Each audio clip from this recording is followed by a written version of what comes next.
वेदों तथा श्रीमद् भगवद गीता का प्रचार करने वाले हमारे चैनल सनातन धर्म ज्ञान गंगा में आप सभी का स्वागत है।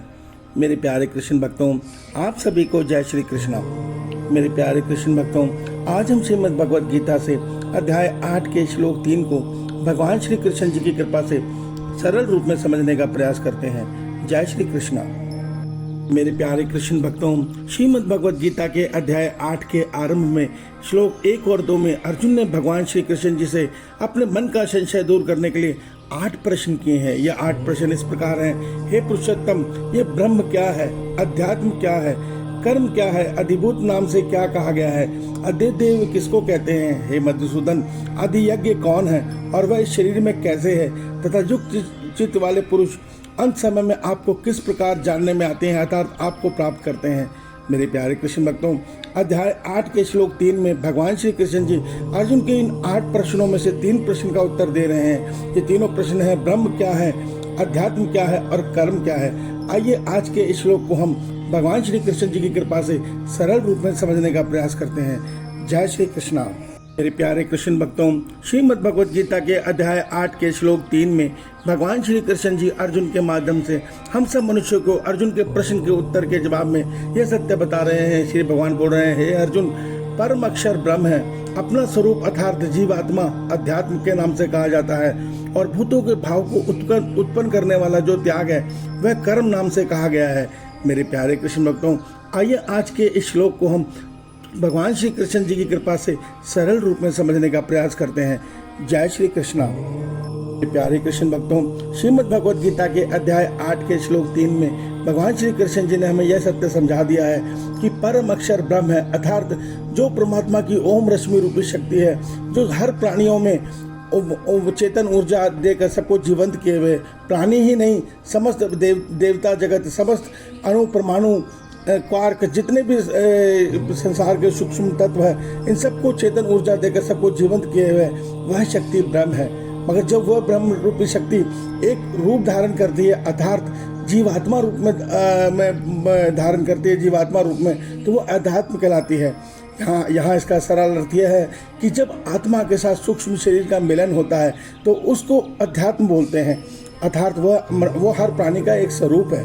हमारे अंदर जो सूक्ष्म शरीर है, उस शरीर को जो चेतन शक्ति दे रही है वो आत्मा रूपी ब्रह्म शक्ति दे रही है। पर इस संपूर्ण शरीर को जीवात्मा अर्थात अध्यात्म कहा जाता है। इसी को जानना अध्यात्म मार्ग है।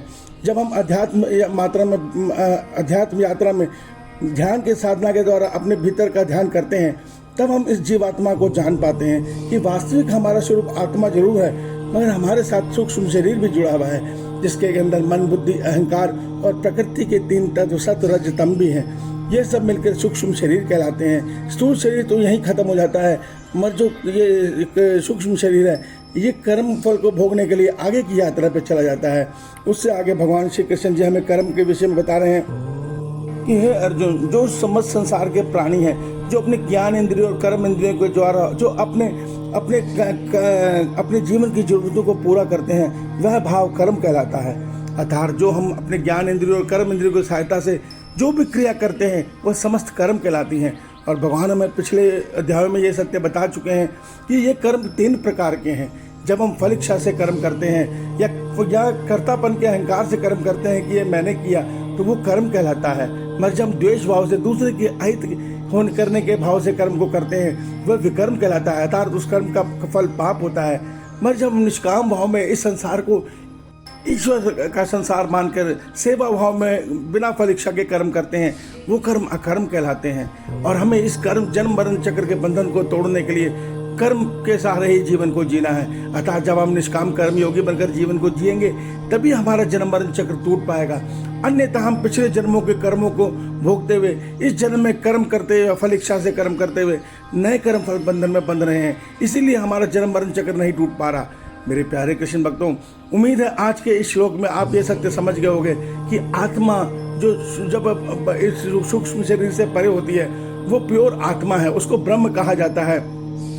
अर्थात ओम रश्मि रूपी परमात्मा की वो पराध्वनि जो परमात्मा के श्रीमुख से निकलती है और सारे ब्रह्मांड को, समस्त प्राणियों को, सबको जीवंत कर देती है, उसको ब्रह्म शक्ति बोलते हैं, उसी को आत्मा बोलते हैं।